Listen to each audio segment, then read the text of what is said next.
A todas y a todos y bienvenida, por supuesto, Sandra Sabatés. Es un placer poder compartir hoy contigo este espacio. Para UGT, la defensa de la igualdad siempre ha sido y siempre será uno de nuestros objetivos prioritarios, uno de nuestros objetivos primordiales en el día a día, promover la igualdad en nuestros centros de trabajo, en la sociedad, promover una sociedad que sea más justa, que sea igualitaria y donde desaparezcan los desequilibrios y las injusticias. Para conmemorar el día 8 de marzo, además de las concentraciones y manifestaciones que desde UGT y los actos que siempre hemos convocado en este día tan importante, hace una década, en el sector de las comunicaciones y para las empresas Telefónica, Telefónica Móviles, Telefónica Soluciones, que estáis aquí en Distrito C, decidimos repartir un libro a las afiliadas. Repartir un libro como forma de promover el conocimiento, de promover la cultura y de promover en definitiva la lectura como algo que nos hace un poquito más libres, ¿no? Empezábamos en el año 2010 con un libro, 13 rosas rojas.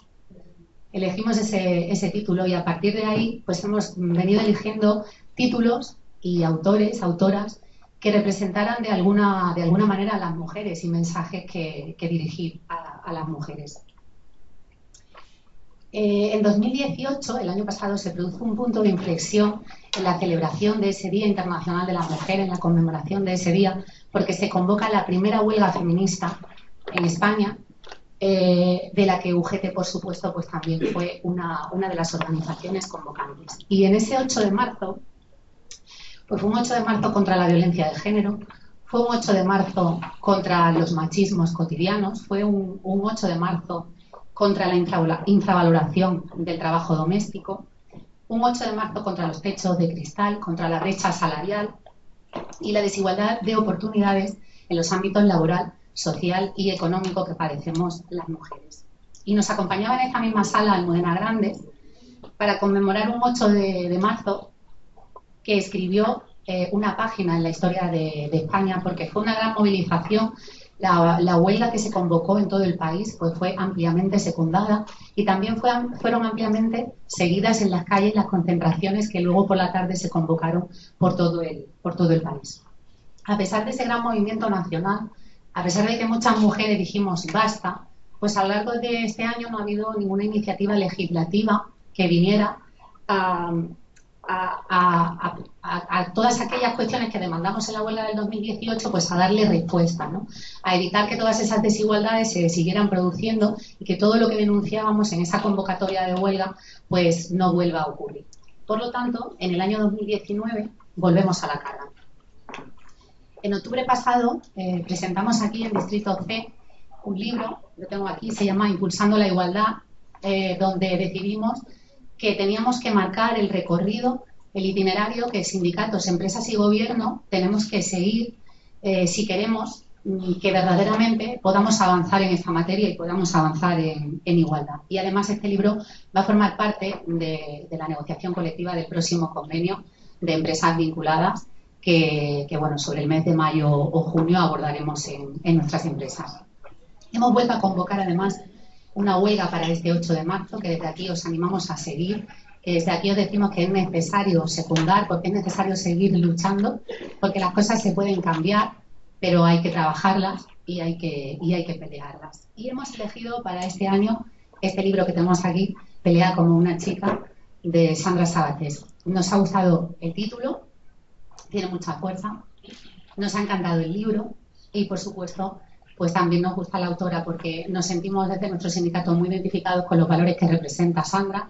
Además, es un referente para todas las mujeres porque, bueno, pues es una chica que además el año pasado fue premio Ondas a la mejor presentadora de televisión. Es una chica que presenta informativos en un programa de máxima audiencia como es El Intermedio, que además ha escrito un libro que tiene un espacio excelente y magnífico en ese programa, Mujer tenía que ser, que además pues ha dedicado toda su vida profesional a los informativos, al mundo de la televisión y por lo tanto un referente para todas las mujeres. Y hoy pues nos enorgullece que pueda estar aquí con nosotros, que pueda venir a hablarnos de este libro que nos ha parecido fantástico, donde ella recupera la vida de 31 mujeres españolas que son un referente y que no pueden dejar de ser un referente para las que estamos hoy.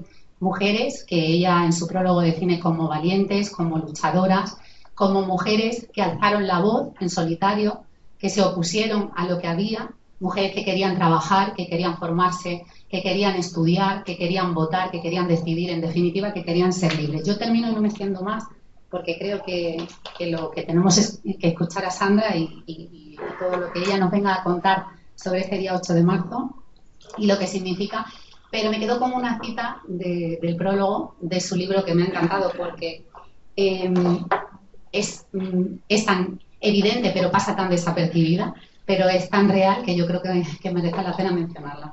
Refiriéndose a estas 31 mujeres, ella dice, entonces despertaron, no era una cuestión de capacidad, sino de oportunidades.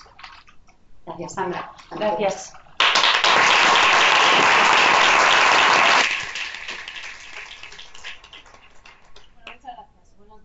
A todos y a todas y muchas gracias por invitarme. Es un auténtico placer poder compartir esta mañana con todos vosotros y con todas vosotras. Y sobre todo es un orgullo que este año hayáis elegido este libro. La verdad es que la idea de Pelea como una chica surge pues, a finales de 2017, que fue cuando me reuní con mi editora, con Ángeles Aguilera, y siempre digo que surge a partir de ese dato que a mí me parece alarmante, que solo el 7,5% de las figuras científicas y culturales de los libros de texto de la ESO son mujeres, ¿no? Y entonces yo ahí hago un ejercicio personal de decir, ¿cuántas referentes conoces tú? ¿Cuántas referentes conocemos nosotras? ¿No? ¿Cuántas mujeres hemos estudiado en los colegios o hemos aprendido sus historias, su lucha, mujeres españolas, a lo largo de nuestras vidas y que hoy podamos decir, pues mira, conozco a todas estas y además soy capaz de contar todo lo que consiguieron, todo por lo que lucharon y los retos que tenían y cómo consiguieron alcanzarlos, ¿no? Y cuando haces este ejercicio te das cuenta que son muy pocas y que el desconocimiento personal, hablo de mí, es enorme, ¿no? Y bueno, ahí es donde empieza un poco la idea de decir, bueno, pues voy a investigar.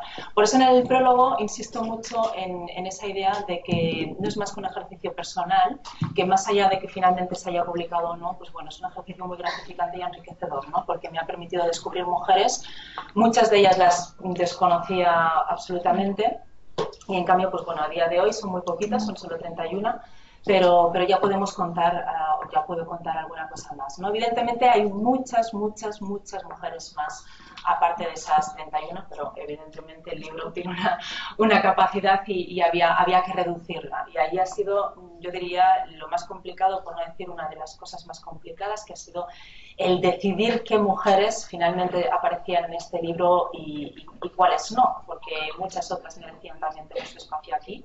Y bueno, este es otro reto, ¿no? El seguir indagando y que pues, muchas más periodistas pues también contribuyamos a eso y sigamos recuperando la historia y la lucha de estas mujeres.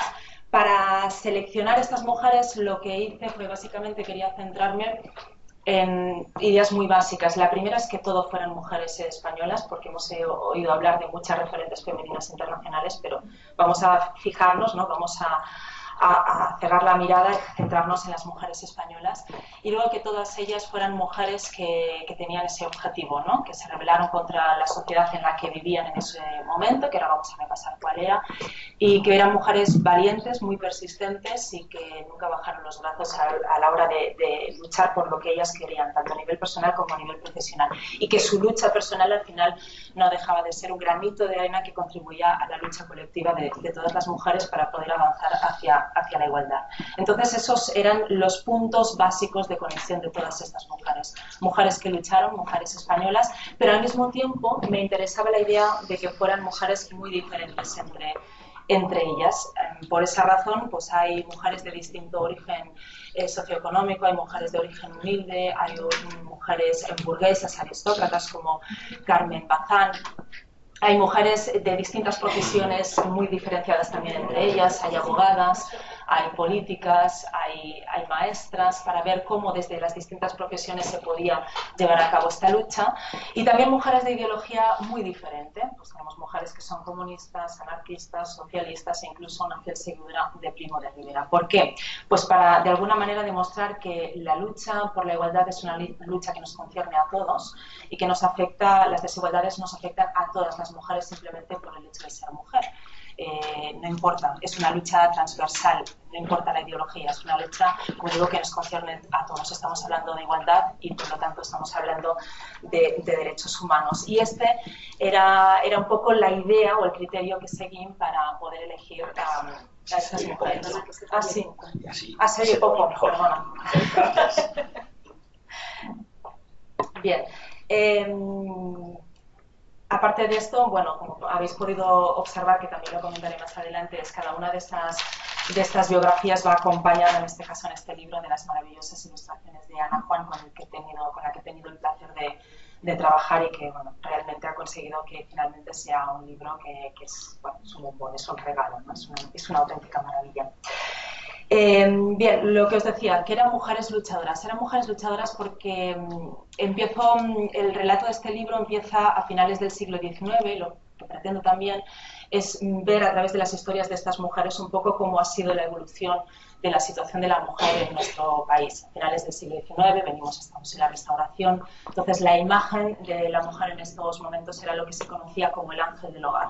La mujer básicamente tenía su rol establecido y debía encargarse de las tareas domésticas, de tener cuidado de sus hijos y por supuesto también de su marido. Y para de contar. A partir de ahí, el resto, la mujer siempre se movía en la esfera de los sentimientos. Era el hombre el que tenía la inteligencia, era el hombre el que salía, el que iba a trabajar, era el más intelectual. En cambio, la mujer era la ternura, era la simpatía, era la empatía, esa era su virtud. No salía de ahí porque tampoco necesitaba nada más. Ella, su esfera era la esfera privada y de ahí no salía. Era, como os digo, el ángel del hogar. ¿Qué pasa? Que llega un momento, como pasó con Concepción de Arenal, que las mujeres empiezan a despertar, porque claro, aquí en España el tema es que ese despertar de las mujeres o ese inicio, digamos, de las reivindicaciones feministas vino un poco más tarde que en algunos países del resto de Europa, básicamente por dos cuestiones. La primera es la escasa industrialización, que hizo que la mujer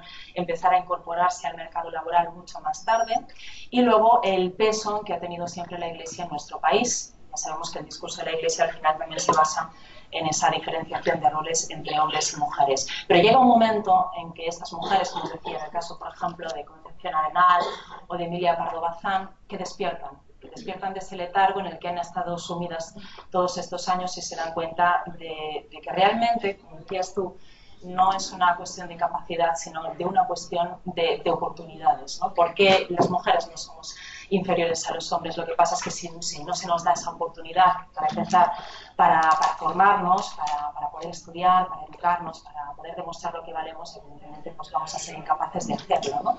Y esa fue la lucha de Concepción Arenal, de Emilia Pardo Bazán, de Rosalía de Castro, María de Maeztu. La importancia de la educación, que es básica, fue básica en ese momento porque es el paso previo, el paso primero e ineludible para la liberación y la emancipación de la mujer. El conocimiento, y muchas de estas mujeres insisten mucho en el libro, el conocimiento es la arma fundamental para dar el primer paso hacia la emancipación de la mujer. A través del conocimiento vamos a poder incorporarnos en el mundo laboral y esa independencia económica es la que nos hace tomar las decisiones por voluntad propia y no por necesidad, que es lo que pasaba también en esa época. Muchas mujeres acababan pues, en los conventos o viendo el matrimonio como una tabla de salvación porque no tenían esa independencia económica y acababan justamente pues, viéndolo como la salida necesaria para poder subsistir, ¿no? Para tener esa estabilidad económica, formar una familia y a partir de ahí ya te podías olvidar. Pero esas mujeres dijeron basta y es ese momento crucial en el que empiezan las reivindicaciones feministas, que no es más que esa búsqueda de la igualdad de oportunidades para empezar por las mujeres. Empezó por una lucha por todo lo que eran los asuntos sociales, la educación básicamente, y los asuntos jurídicos y la incorporación de la mujer en el mundo laboral. Concepción Arenal, por ejemplo, insistía mucho en esa idea, en la necesidad de educar. No fue hasta 1910 cuando las mujeres tuvieron acceso a la universidad y de hecho ella misma pues, tuvo que travestirse para poder acceder a las clases, aunque evidentemente como era mujer nunca consiguió el título de Derecho. Emilia Pardo Bazán también insistía mucho en esa idea, Rosalía de Castro también, fueron mujeres, en el caso por ejemplo de Rosalía de Castro, que se atrevieron a hacer algo que no estaba pensado para ellas, por ejemplo, escribir. Y muchas de ellas se las llamaba así peyorativamente o despectivamente como literatas, que se utilizaba para hablar de esas mujeres que estaban intentando ejercer algo que era propio de los hombres como era escribir, y por ello pues, recibían muchísimos insultos, eran estigmatizadas, y de hecho en el caso de Rosalía de Castro incluso se le llegó a decir en más de una ocasión que no era ella la que escribía, sino que seguramente el autor de sus obras era su marido y que ella se limitaba a firmar porque claro, era una mujer, como iba una mujer a escribir esas obras tan maravillosas y que a día de hoy pues, bueno, han convertido a Rosalía de Castro pues, una de nuestras escritoras, una de nuestras gallegas universales, ¿no? Así empieza esa lucha, como os decía, por los derechos sociales y también por los derechos laborales. Y lo ejemplifica aquí, por ejemplo, el caso de Teresa Claramunt, que ya era anarquista y luchó por los derechos laborales, mejorar las condiciones laborales.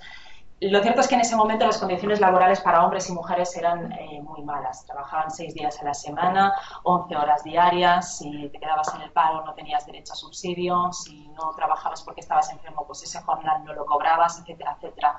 Y en el caso de Teresa Claramunt, pues decidieron que primero era necesario mejorar esas condiciones laborales y a partir de ahí luchar para que las condiciones laborales de las mujeres fueran equiparadas a los de los hombres. Básicamente porque en esos momentos simplemente por el hecho de ser mujer ya cobraban la mitad de lo que cobraba un hombre. Las mujeres y los niños, que también trabajaban en las fábricas, trabajaban en condiciones prácticamente de semiesclavitud y ahí es donde radicó el trabajo fundamental de Teresa Claramunt. Ella decía que la mujer sufría una doble explotación, que era la explotación por parte del patriarcado y la explotación por parte del sistema capitalista. El patriarcado porque, lo que hemos dicho anteriormente, ¿no? Diferenciación de roles, con lo cual es el hombre el que debe ir a trabajar, la mujer la que se encarga de las labores de casa. Y bueno, en esos momentos se veía como un mal menor que la mujer se pudiera incorporar al trabajo, a las fábricas, porque muchas de las familias pues, bueno, tenían un nivel económico muy bajo, con lo cual era necesario que la mujer trabajara para poder sacar la familia adelante, siempre y cuando, eso sí, estuviera en un nivel inferior que el hombre y cobrase menos que el hombre, ¿no? Y de eso se encargaba el sistema capitalista, que las explotaba de tal manera, como os decía, en unas condiciones prácticamente de esclavitud, que al final volvemos a lo mismo. Las mujeres acababan viendo el matrimonio o el convento como una tabla de salvación, lo que les podía dar esa cierta estabilidad económica. No decidían en muchas ocasiones por voluntad el matrimonio, porque realmente era lo que querían, sino básicamente por una cuestión de necesidades. Y así vamos avanzando hasta que después de conquistar los derechos sociales y jurídicos llegamos a los derechos políticos, que fue seguramente, pues ahí tenemos la gran exponente, Clara Campoamor, que seguramente es la mujer a la que todas y todos conocemos, porque bueno, conquistó el voto de la mujer, que indudablemente ha sido indispensable, ¿no? Y en las manifestaciones, en las reivindicaciones feministas, el 8 de marzo, siempre es la mujer que destacamos por excelencia, siempre repetimos esa frase de que somos el 50% de la ciudadanía, y ella insistió mucho en esa idea, ¿no? Que siendo el 50% de la sociedad teníamos el derecho, también nosotras teníamos el derecho de poder decidir qué tipo de sociedad queríamos construir, y eso es indispensable. En ese momento era en la República y a día de hoy pues, bueno, es otra situación. Pero incluso en ese debate por el voto de la mujer en el hemiciclo hubo dos posturas enfrentadas, como sabéis, entre Clara Campoamor y Victoria Kent. Clara Campoamor insistía mucho en la necesidad de que la libertad se aprende ejerciéndola, y Clara y Victoria Kent insistía en que sí, las mujeres debían votar, pero seguramente no era el momento ideal. ¿Por qué? Pues porque venían de la situación que acabamos de contar, de una situación en la que dependían del marido, en la que no tenían conocimiento, nunca habían recibido una educación y que como mucho iban a pedir consejo a su consejero, valga la redundancia, espiritual, que al final estamos hablando de los sacerdotes, y que el voto iba a ser conservador y eso iba a ser perjudicial para la República. Así que las dos estaban de acuerdo en el voto femenino, pero Clara Campoamor decía que voten ya y a partir de ahí ya se irán formando y verán en qué consiste todo eso, y Victoria Kent, en cambio, era partidaria de no, primero que sepan de qué estamos hablando, las bondades de la República, y luego que puedan votar. Y este enfrentamiento en el hemiciclo fue incluso también aprovechado para cargar contra las mujeres. Se reían de ellas, decían, están hablando dos mujeres de un asunto que les pertoca a ellas, que las concierne a ellas, e incluso así no logran ponerse de acuerdo, ¿no? Muchos hombres se opusieron también en esos momentos al voto de la mujer, porque decían que las mujeres eran histéricas y que en todo caso deberían poder votar a partir de los 45 con la menopausia, porque la menopausia les daría, bueno, pues una cierta tranquilidad que antes, bueno, según ellos, las mujeres no tenían por eso, ¿no? Pues porque eran histéricas. Incluso, por muy difícil que pueda parecer, había muchas mujeres también que creían que eran incapaces de votar, y se opusieron también al voto femenino, que finalmente y afortunadamente salió adelante gracias a esa lucha de Clara Campoamor, que se opuso incluso a miembros de su propio partido, del Partido Radical, pero gracias a eso tenemos un derecho, el derecho al voto, que es indispensable y que a día de hoy seguimos celebrando, y por eso Clara Campoamor seguramente pues se ha convertido en una de las grandes referentes en esta lucha feminista. También en el libro aparecen auténticas pioneras. Yo las destaco siempre cuando me preguntan, dinos alguna mujer cuya historia pues te guste especialmente o quisieras destacar, y yo normalmente las acostumbro a destacar básicamente pues por mi profesión, porque estoy hablando de Carmen de Burgos, la primera periodista profesional y toda, bueno, una gran referente, fue también nuestra primera corresponsal de guerra, y porque ejerció, sobre todo la admiro como referente, porque ejerció un periodismo comprometido, un periodismo muy crítico, y aprovechó, ya tenía una columna, evidentemente firmaba con seudónimo, como la mayoría de mujeres de la época, y ella tenía una columna en la que hablaba de temas de mujer, que es lo que hacían en ese momento cuando escribían normalmente las mujeres, pues, bueno, para acabar de convencer a las demás de cuál era su posición y su responsabilidad dentro de la sociedad, pero ella aprovechaba también para ir lanzando algunos mensajes liberalizadores para las mujeres y de emancipación, y puso en marcha una campaña para primero favorecer el divorcio, favorable al divorcio, y luego por el voto también femenino. También fue muy crítica por uno de los artículos más polémicos del Código Penal de 1870, y que dejaba muy clara cuál era esa doble vara de medir ante las leyes, las desigualdades en las que se enfrentaban las mujeres, ¿no? Ese artículo estipulaba que si un marido sorprendía infraganti a su mujer con su amante y la asesinaba, pues como mucho sufría un destierro de 25 kilómetros durante un periodo de tiempo que iba desde los 6 meses a los 6 años. En cambio, si era al revés, si era la mujer la que sorprendía al marido cometiendo adulterio y asesinaba al marido, a ella le caía cadena perpetua porque se consideraba parricidio. Y es una de las cosas que también criticó mucho Carmen de Burgos. Otra de las mujeres que también suelo destacar es María de la Luz Morales, porque ella fue la primera directora de un periódico, de una cabecera nacional en nuestro país, de La Vanguardia. Fue además en plena guerra civil, tan solo estuvo 6 meses al frente de este periódico, y además, bueno, luego con la victoria franquista esto le acarreó unas cuantas represalias, ¿no? Tuvo que dejar de escribir, aunque ella se saltó esta obligación de dejar escribir y siguió haciéndolo a través de seudónimos, que, como os digo, es lo que hacían la mayoría de las mujeres de la época.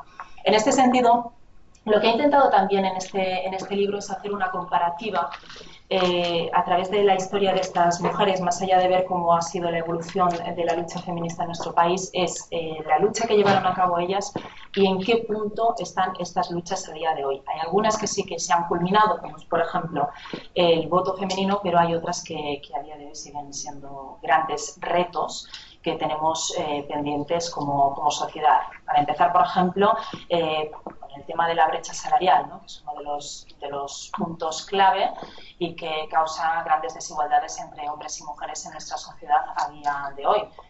Como sabéis, la brecha salarial actualmente en nuestro país es de un 23% y según, ya no lo digo yo, sino según palabras de la ONU, es el mayor robo de la historia. Es como si estuviéramos trabajando 2 meses gratis al año las mujeres, ¿no? Y es como digo, uno de los retos pendientes que tenemos por delante. El Fondo Económico Mundial dice que vamos a necesitar más de 200 años para acabar con esta brecha salarial a nivel mundial, así que ya podemos ponernos las pilas porque si no van a acabar siendo muchos más. Y del mismo modo en que os hablaba de las periodistas, pues también he intentado ver un poco cuál ha sido la evolución. Os hablaba de María de la Luz Morales como la primera directora de una cabecera nacional en España, y el año pasado fue Soledad Gallego Díaz la que fue nombrada directora del país, pero fijaros que estamos hablando de 2018, así que sí es cierto que se van dando pequeños pasos, avanzando, y que las mujeres van ocupando algunos de los altos cargos, pero son pasos muy lentos y son muy importantes como para que vayamos avanzando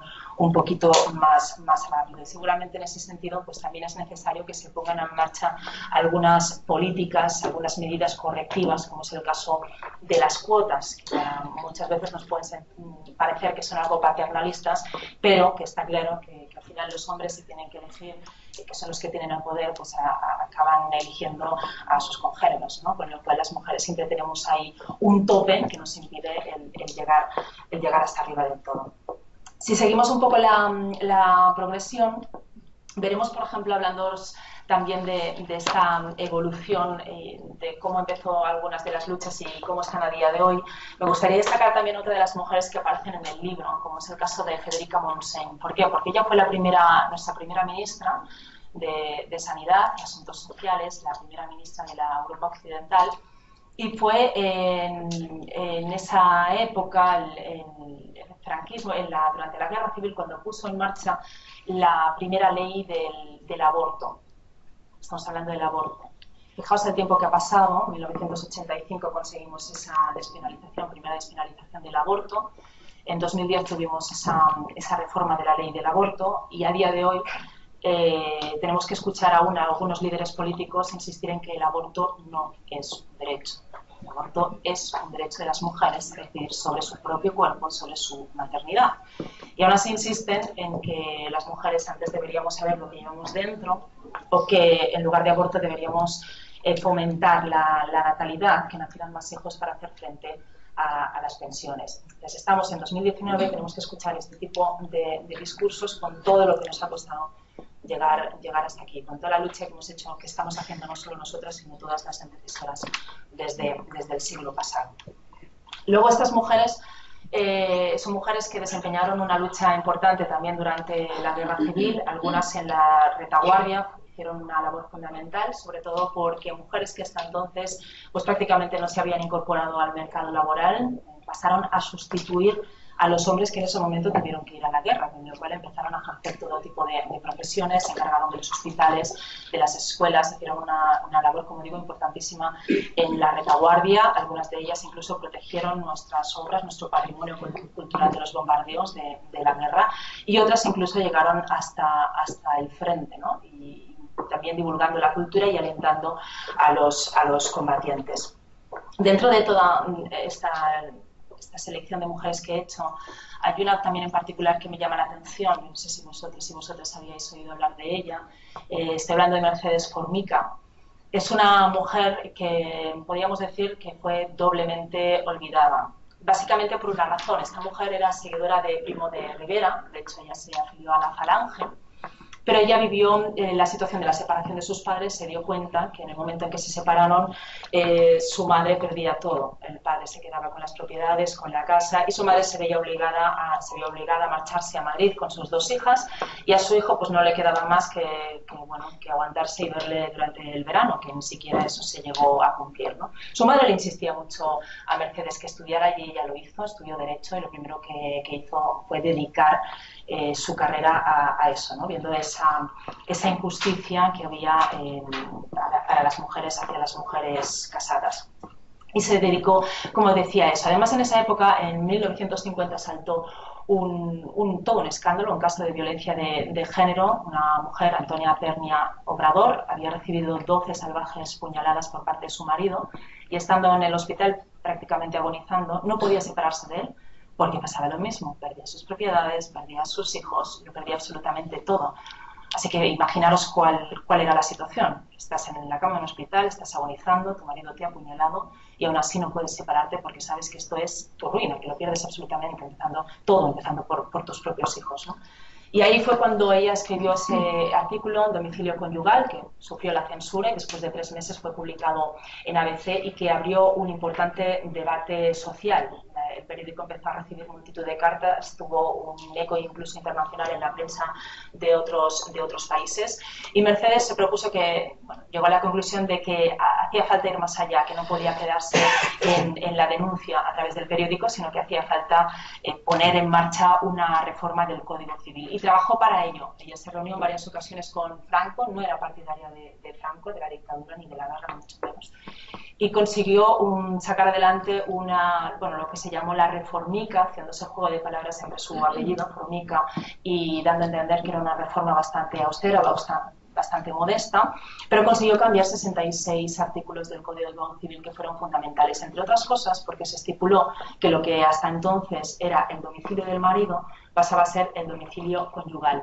¿Y eso qué significaba? Pues que ante una separación un juez podía decidir que era la mujer y no el hombre, como pasaba siempre, quien se quedara en la casa que había compartido el matrimonio hasta entonces. Fueron pequeños pasos, pequeños cambios, pero que fueron también importantes. Por ejemplo, desapareció eso tan humillante, tan denigrante de la mujer, como que ante una separación el hombre tenía que depositarla en un convento o en el domicilio paterno. Esto también es una de las cosas que consiguió cambiar Mercedes Cónica. ¿Cuál fue el problema? Pues que los de su bando nunca quisieron poner en valor lo que consiguió, ese paso que dio hacia la igualdad, precisamente por eso, porque consideraban que era demasiado feminista, que abogaba por la incorporación de la mujer también en el mundo laboral, y pensaban que esa mujer no era trigo limpio. Y los del bando contrario, pues precisamente tampoco la quisieron reconocer, porque al final no dejaba de ser una mujer falangista, y la idea de la falange insistía mucho en esa visión de la mujer sumisa y abnegada, con la cual quedó doblemente olvidada y sentenciada, condenada al olvido.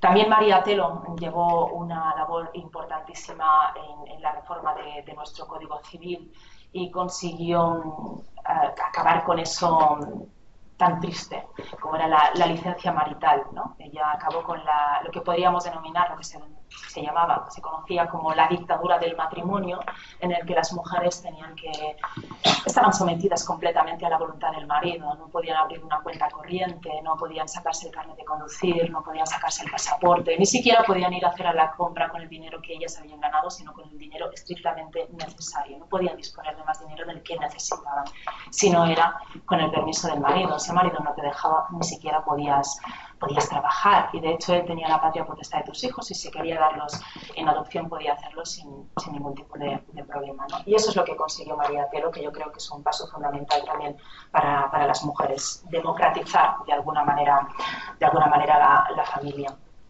Y bueno, siguiendo el repaso de las mujeres, llegamos también con María Moliner y Carmen Conde. Carmen Conde, como os decía, hablamos de pioneras, fue la primera que consiguió ingresar en la RAE, que además la RAE es una institución que aparece en algunas ocasiones en este libro, y es un ejemplo evidente de la misoginia y el machismo dentro de las instituciones, que no es que sea ahora, donde solo hay muy pocas mujeres, sino que viene pues de tiempos de Pardo Bazán. Ella intentó hasta en 3 ocasiones ingresar en la Real Academia de la Lengua, le fueron denegadas, dijeron que no había sitio para mujeres en esa institución, y decían los anecdotarios de la época que en realidad se burlaban de ella, diciendo como ella era muy robusta, que en realidad sus posaderas no cabían en los sillones de la RAE. Ese era el nivel. A día de hoy son muy pocas las mujeres que siguen estando ahí. María Moliner tampoco consiguió entrar, a pesar de hacer ese diccionario del uso del español que es magnífico. Alegaron en ese momento los académicos que es que ella no era filóloga, que ella había estudiado historia, pero bueno, ahí estaba su legado y tampoco se lo quisieron reconocer, con lo cual María Moliner se quedó ahí a las puertas de la institución. Y por último cierro el libro con 2 mujeres con las que he tenido el placer de hablar. Otra gran pionera, Margarita Salas, una de las grandes científicas de nuestro país, que también nos habla de la importancia y la falta de referentes, ¿no? Cuando, volviendo a la idea inicial, cuando en los libros de texto no aparecen esas mujeres que fueron pioneras, esas mujeres que nos sirven para dar ejemplo y que nos demuestran que podemos alcanzar nuestros objetivos profesionales, sean cuales sean, independientemente si somos hombres y mujeres, si esas mujeres no aparecen, al final las niñas acaban pensando que no son capaces de hacer eso. Si siempre ven que los científicos son hombres, pues van a pensar esto directamente: yo ya no voy a hacer una carrera de ciencias porque seguramente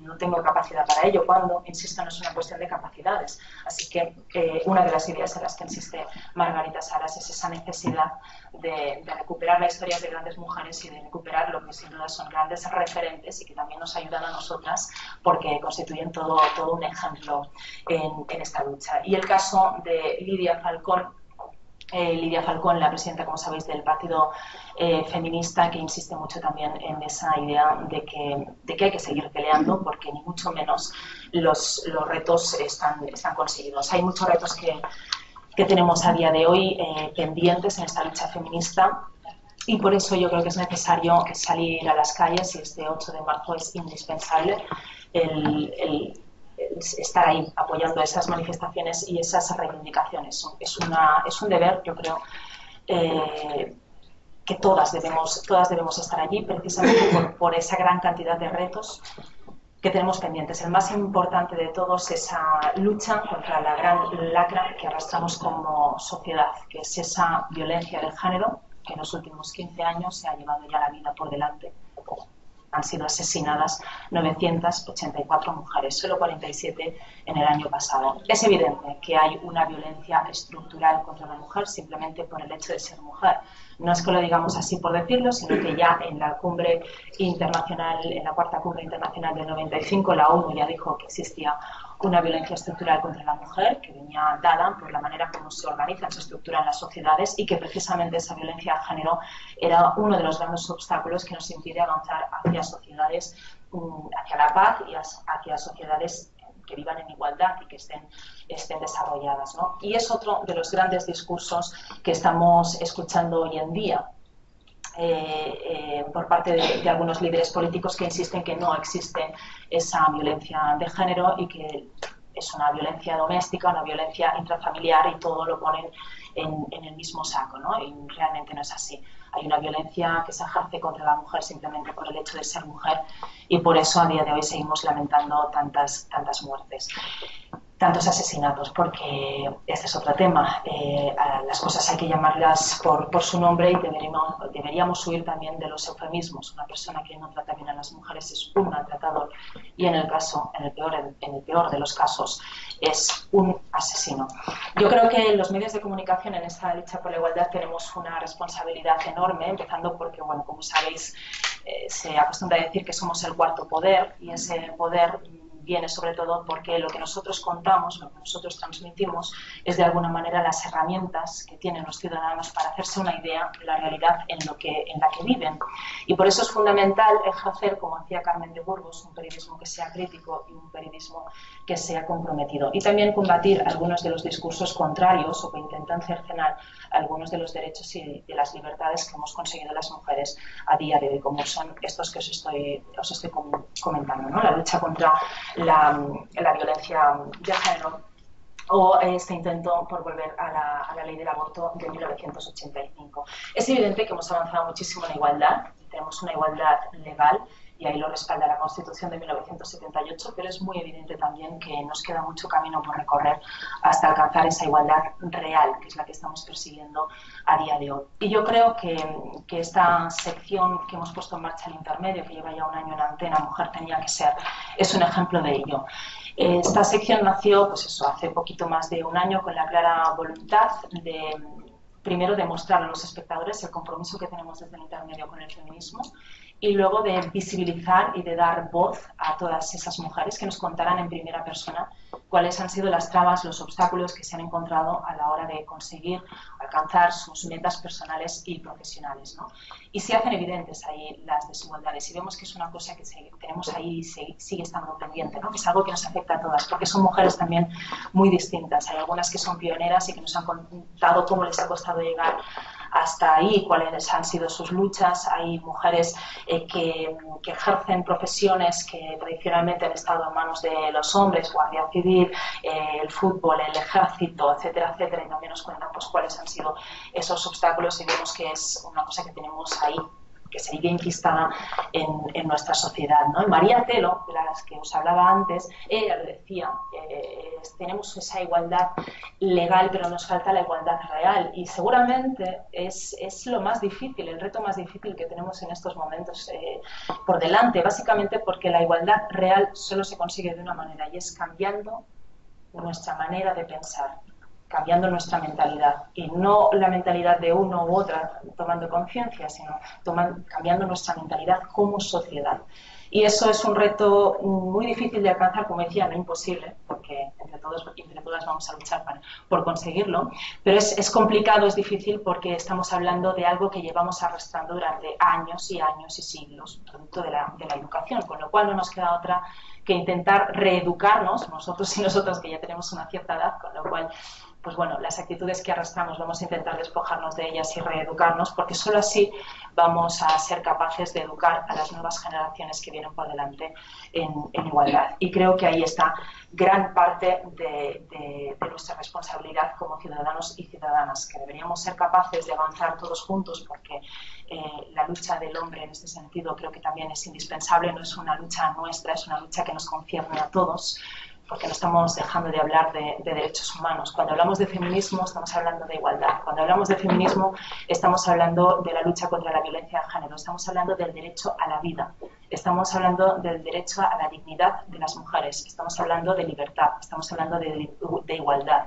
Amnistía Internacional ya dijo que en 2018 el activismo feminista fue el que lideró la lucha por los derechos humanos, así que vamos a seguir haciéndolo, y para eso contamos con todas las mujeres y por supuesto también con los hombres, que seamos capaces de construir una sociedad justa e igualitaria de la que todos nos sintamos orgullosos. Gracias.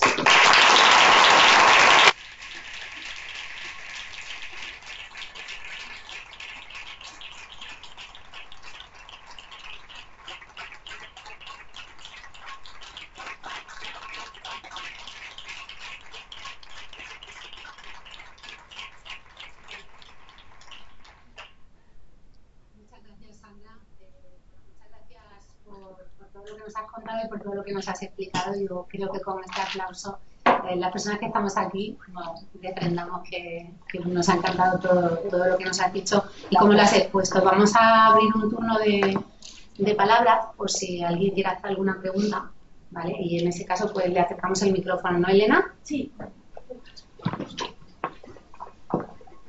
Yo sé que antes me han comentado por ahí que quería alguna pregunta. Levantáis la mano y lo dejo. Hola, buenos días, Sandra. Hola. Y a todos, te agradecemos mucho la intervención, te lo agradecido desde la mesa. Yo creo que ha sido brillante y excepcional la exposición que has hecho y el recorrido por todas las mujeres que has descrito en el libro. Yo quería hacer una pregunta relacionada de qué opinión tienes del periodismo, desde tu perspectiva, sobre el cambio que se está produciendo en este país, sobre la incorporación de partidos que podemos calificar, no creo sin ningún tipo de duda, de extrema derecha, y lo que puede suponer en cuanto a la influencia que va a tener en el sentido de los avances que se han producido en las mujeres. Pues yo, como decía antes, creo que los medios de comunicación y los periodistas tenemos una responsabilidad enorme en esta lucha por la igualdad, ¿no? Y creo que estamos viviendo momentos que son especialmente complicados. Como decía antes, se están saliendo algunos discursos políticos que, pues, en primer lugar, pues, ponen en duda derechos que tenemos conquistados, que hemos conquistado las mujeres, como es el derecho al aborto, que se pretende volver a la ley de 1985. Y en este caso, por ejemplo, creo que los periodistas debemos ponerlo sobre la mesa y contar lo que hay. Porque además muchos de estos argumentos, especialmente cuando se habla también de la violencia doméstica, intrafamiliar, y se rehúye a utilizar la palabra violencia de género, muchos de estos discursos están basados en falacias, en argumentaciones que son totalmente falsas, ¿no? Cuando se insiste en el peso que tienen las denuncias falsas por violencia de género, ahí tenemos que estar los periodistas para decir, señores, que las denuncias falsas son 0,01% según los datos de la Fiscalía. Así que no hablemos de cosas que son absurdas. Son una minoría las denuncias falsas, ¿no? Y el peso de las denuncias que no lo son, que son verdaderas, son muchas más. Y ahí están los datos, porque, insisto, el año pasado fueron 47 las mujeres asesinadas, demasiadas, es que no puede haber ni una, con lo cual ante esto no hay, vamos, yo creo que es indiscutible, ¿no? Pero creo que los periodistas debemos ejercer esta labor ante este tipo de falacias, ¿no? Al final lo que se basa son eso, son datos falsos. También se insiste mucho, por ejemplo, otro de los comentarios que se ha hecho es que no se habla de la cantidad de hombres que han muerto asesinados, que ni siquiera hay informes. Sí hay informes. Desde el 2007 el Consejo General del Poder Judicial hay informes. Se dijo también, otro dato falso, que morían 30 hombres al año, y no, en 2016 fueron 10 hombres los que murieron ese año, y nunca ha habido 30 hombres asesinados en un solo año. Con lo cual, yo creo que parte de nuestro compromiso y nuestra responsabilidad es estar ahí para intentar desmontar estas fake news, ¿no? Porque estos argumentos, estas falacias se van repitiendo una y otra vez para que al final acaben calando a la sociedad, y es importante advertir también a los espectadores de que lo que nos están intentando hacer colar por bueno realmente es rotundamente falso.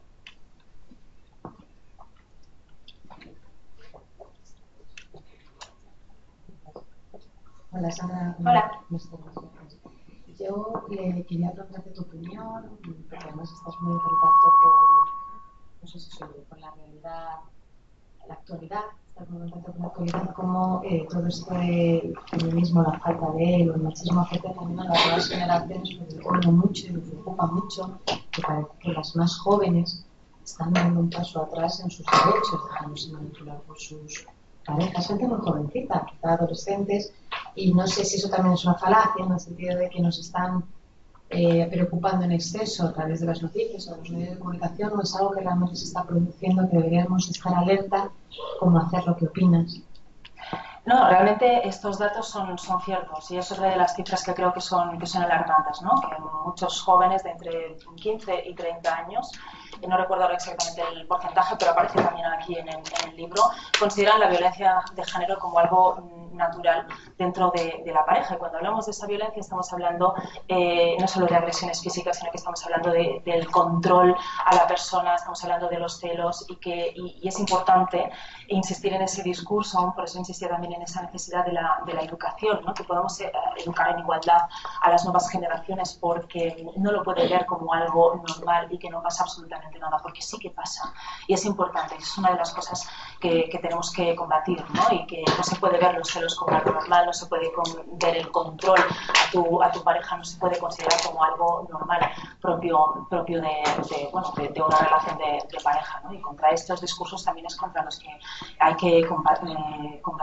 combatirlos, ¿no? Y luego está también, por ejemplo, el consumo del porno entre los adolescentes, ¿no? Que empiezan cada vez más jóvenes, y el discurso del porno es lo que nos lleva a situaciones, pues, que luego vemos que cómo acaba, ¿no? Cómo cambia su discurso, porque el discurso que tiene el porno siempre deja a la mujer por debajo y sin poder de decisión, ¿no? Y eso también es algo que afecta a la educación de los jóvenes, es otro de los retos que tenemos pendientes.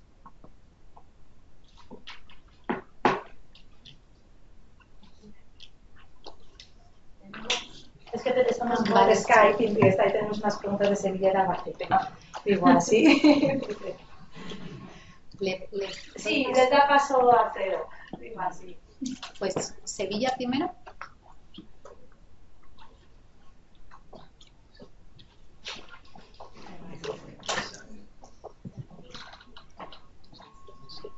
Hola, buenas tardes, Sandra. Un saludo desde Sevilla. Hola. Y un saludo a todos, ¿vale? Bueno, desde aquí preguntarte un poco, en tu opinión, en términos de igualdad y demás, en los tiempos en los que estamos, en el momento en el que estamos ahora mismo, ¿cómo ves tú que está la situación de la mujer en España con respecto, por ejemplo, al resto de países europeos? ¿Hay muchas diferencias marcadas, mucho por recorrer que no, digamos, nos diferencia? Yo creo que aquí la lucha principal que tenemos es, como decía antes, la lucha contra la violencia de género, ¿no? Contra la violencia, todas las formas de violencia contra la mujer, que es la gran lacra que seguimos arrastrando y es una de las principales, ¿no? También considero, y esto es mi opinión personal, que otro de los grandes retos es la lucha contra la prostitución. Y en ese caso sí que podemos establecer esa comparativa, por ejemplo, con Europa, porque España es el primer país de consumo de prostitución de Europa y el segundo en tránsito y destino de mujeres con fines de explotación sexual. Y al final seguimos hablando de lo mismo de antes, estamos hablando de un atentado contra la dignidad de la mujer. Y combatir la prostitución, que va de la mano de la trata, de las redes de trata, es otro de los grandes objetivos, porque la trata no es más que la esclavitud de la mujer en el siglo XXI, con lo cual ahí es una de las grandes luchas también que tenemos pendientes. ¿Y Albacete? Ángel. Hola, buenas tardes. Hola. Buenas tardes de Albacete, muchas gracias por el acto. Queremos hacerte una preguntita. Sí. ¿Cómo ves tú, como mujer y como periodista, todas estas declaraciones que está habiendo últimamente de los supuestos futuros políticos que van a tener responsabilidades, poniendo en solfa la ley de violencia de género y todos los argumentos que están lanzando últimamente por sus bocas? Bueno, insisto un poco en lo que decía antes, ¿no? Que son algunos de los discursos que debemos combatir, y especialmente como periodistas, básicamente porque se basan en argumentaciones, la mayor parte de ellas, que no son ciertas, ¿no? Ellos insisten, por ejemplo, desde la extrema derecha se insiste en derogar esa ley de la violencia de género, y hacer eso incumpliría los tratados internacionales ratificados por España, entre los que está la perspectiva de género, por ejemplo, ¿no? Insisten en hablar de violencia doméstica intrafamiliar y no reconocer que hay una violencia estructural contra las mujeres simplemente por el hecho de ser mujer, cuando ahí están los datos, ¿no? 984 mujeres asesinadas en los últimos 15 años, desde 2003, desde que se hace recuento, ¿no? Y también insisten en utilizar estos argumentos, como decía, estas falacias, las denuncias falsas, intentar equipararlo con el número de hombres que mueren, etcétera, etcétera, ¿no? Y luego también, aparte de las falacias, utilizan algo que, bueno, es un poco un intento, o por lo menos a mí me da esa sensación de volver también al inicio de este libro, ¿no? Porque en esa época, a finales del siglo XIX, principios del siglo XX, las mujeres que intentaban hacer cosas que, bueno, tenían ciertas inquietudes intelectuales que hasta entonces solo se creía que tenían los hombres, pues claro, se veían que eran como un error de la naturaleza, porque las mujeres no estaban creadas para eso. Entonces, si una mujer quería escribir, directamente se masculinizaba, porque ya no podía ser que una mujer por iniciativa propia fuera así, con lo cual tenía que tener alguna cosa que le pareciera más al hombre, ¿no? Era un error de la naturaleza. Entonces, al masculinizarse perdía todo encanto, perdía su sensualidad, etcétera, etcétera. etcétera. Y si os fijáis, a día de hoy muchos discursos también van por ahí, ¿no? Cuando el alcalde de Alcorcón habla de las feministas como mujeres frustradas, amargadas, rabiosas, hemos oído escuchar incluso que son feas, poco sensuales, pues bueno, volvemos a esos discursos, ¿no? A intentar ir contra la mujer, que simplemente pues apelando a cuestiones físicas o que si son histéricas o que si son, pero que no lo combaten con argumentos ciertos, básicamente porque es una lucha que es indiscutible. Estamos hablando por la derecha, por los derechos humanos, ¿no? Pero no se utilizan argumentos contundentes que sean ciertos, se utilizan falacias y se utilizan insultos. Y eso es otra de las cosas contra las que hay que luchar. Gracias.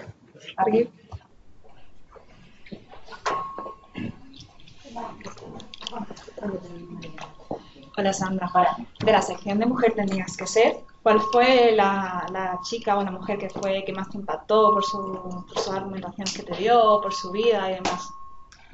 Han pasado muchas mujeres por esta sección y sinceramente cuando ves que son mujeres muy diferentes y algunas, como os contaba antes, que son auténticas pioneras, te sorprende la cantidad de trabas con las que se han encontrado para alcanzar lo que han alcanzado, ¿no? Pero yo creo que lo que te impacta muchísimo más es ver, hemos tenido la ocasión de entrevistar, por ejemplo, a Lolita Chávez de Guatemala, una activista de Guatemala, o arrancamos este año la sección con Hayat Traspas, que nos habló de la ablación. Entonces, son cuestiones que afortunadamente nosotras aquí en España no sufrimos, pero que te das cuenta que esa lucha además es una lucha global, que es una lucha con la que es de todas, ¿no? Pero que hay otros países pues, que están sufriendo una violencia, en este caso que es terrible, ¿no? Como la mutilación genital femenina. Y a mí ese testimonio realmente pues, me conmovió mucho. Alfredo, ¿le puede dar paso a Sevilla otra vez? ¿Me quieren preguntar? Maika. Hola, buenas tardes. Hola. Una pregunta, porque cuando tú hablas con los compañeros, ningún hombre te reconoce tener ningún tipo de comportamiento machista, ni se reconoce como machista en sí. Pero, ¿cuál crees tú que deberían ser las cosas en las que los hombres podrían cambiar para avanzar en igualdad y que muchas veces son pequeños pasos, pero que todos unidos podrían dar un gran avance? ¿Se ha cortado? No, vuelvo a hablar. ¿Me escucháis? Sí. ¿Escucháis ahora? El final de la pregunta no. Mira, te preguntaba. Sí. Pues eso, que en qué pequeñas cosas que los hombres no se reconocen como machistas, que podría ir avanzando y podría incidir, en tu opinión, para lograr grandes avances, porque muchas veces son los pequeños pasitos los que hacen que el camino se adelante. No sé si he entendido muy bien la pregunta, pero en cualquier caso yo creo que cada vez más nos reconocemos, no solo hombres, hombres y mujeres machistas, porque es algo que hemos aprendido y que lo hemos recibido, son los inputs, y al final tenemos esas actitudes que lo importante es, el primer paso es darse cuenta, y tanto hombres como mujeres, porque incluso muchas veces las propias mujeres nos reconocemos, yo me reconozco con ciertas actitudes, o a veces algunas expresiones que de repente dices, ostras, esto deberíamos cambiarlo, ¿no? Y es un ejercicio de todos y de todas. Al final el hombre está en esta lucha igual que la mujer y avanzamos todos juntos, pero ese cambio lo tenemos que hacer todos, es lo que insistía antes, esa necesidad de cambiar nuestra mentalidad, porque al final vivimos en una sociedad patriarcal y todos y todas nos hemos criado y hemos crecido con esas ideas y con esa mentalidad, con lo cual es un ejercicio que debemos hacer todos, ellos y nosotras. Hola, buenas tardes. Hola. Mira, una pregunta muy tonta, yo sé que seguramente sea muy tonta.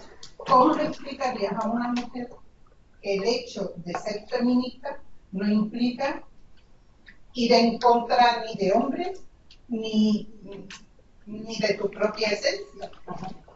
Que eso es lo más complicado, yo creo. Es tan sencillo como que ser feminista, lo único que la feminista lo único que quiere es la igualdad entre hombres y mujeres. No es una lucha contra el hombre, no es una guerra de sexos, es una cuestión de justicia social.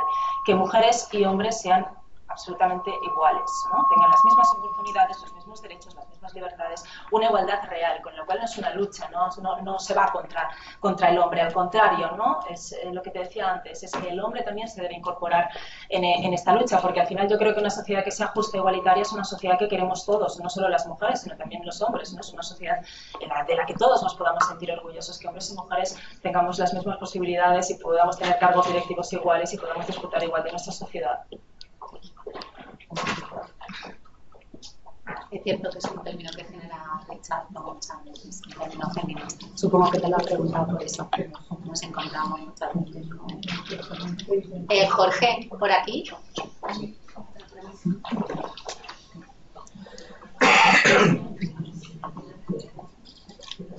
Hola. A ver, yo creo que el machismo de la derecha se desvirtúa solo simplemente escuchándolo. Pero a mí me gustaría saber cómo se puede combatir ese feminismo que ahora ha parecido liberal, que defiende una mujer y que a mí, en el fondo, me suena como un machismo como escondido, es como una especie de lobo con piel de cordero. Bueno, es un nuevo concepto que ha aparecido ahora, ese de feminismo liberal, ¿no?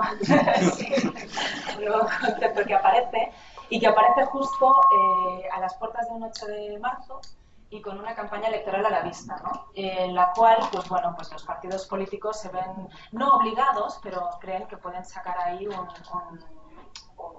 unos votos importantes porque les esperan unas elecciones a la vuelta de Semana Santa, ¿no?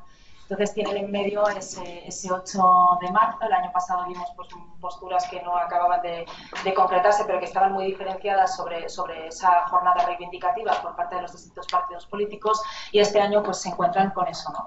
Y con la necesidad de captar el voto de las mujeres. Entonces por ahí surgen pues nuevas estrategias para intentar hablar de feminismo, pero no el feminismo del que se ha hablado siempre, sino bueno, ingeniárselas para hablar de otro estilo de feminismo que no sé muy bien a qué responde. ¿Qué opinas que algunos partidos políticos llamen a las feministas feminazis?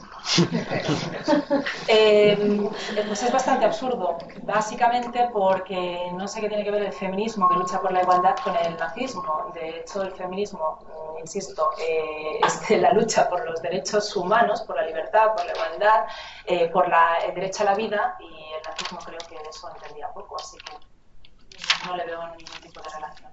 Un nuevo intento, digamos, recuperamos lo que decía antes, de desacreditar y de intentar ir al insulto fácil, pero no sin ningún tipo de base, ni, vamos, todo lo contrario.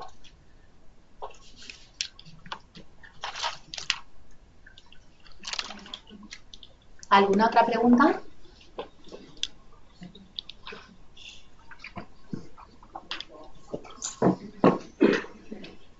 ¿Te traes el micrófono?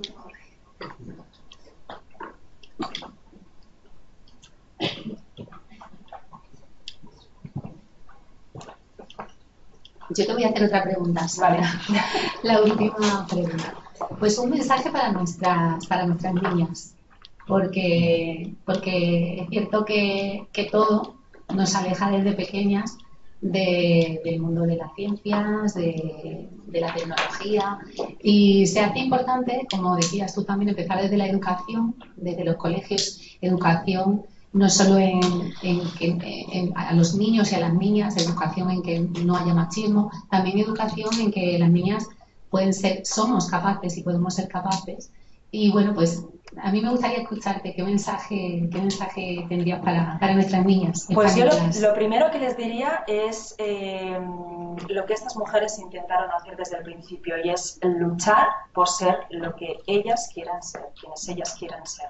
Y tener muy presente que antes que nosotras ha habido muchas mujeres que han estado ahí peleando, que no están en los libros de historia, pero que debemos recuperarlas y hacerlas presente y llevarlas al sitio que se merecen por una cuestión de justicia social, que ellas son nuestras auténticas referentes, que ellas nos demuestran que es posible lo que nos propongamos hacer, que ahí está, y que hay que seguir luchando por conquistar una sociedad feminista, una sociedad justa e igualitaria, y defendiendo los derechos y libertades que tenemos conquistados, pero que a la vista está, en cualquier momento nos pueden arrebatar. Así que no dejemos nunca de luchar por la igualdad. Muy bien, pues muchas gracias por este libro, Sandra, porque bueno, es una forma de recuperar muchas cosas olvidadas y seguro va a ser un referente para muchas mujeres que nos vamos a poder ver identificadas en ese libro, o por lo menos animadas a seguir luchando y a seguir peleando por lo que creemos que es lo más justo.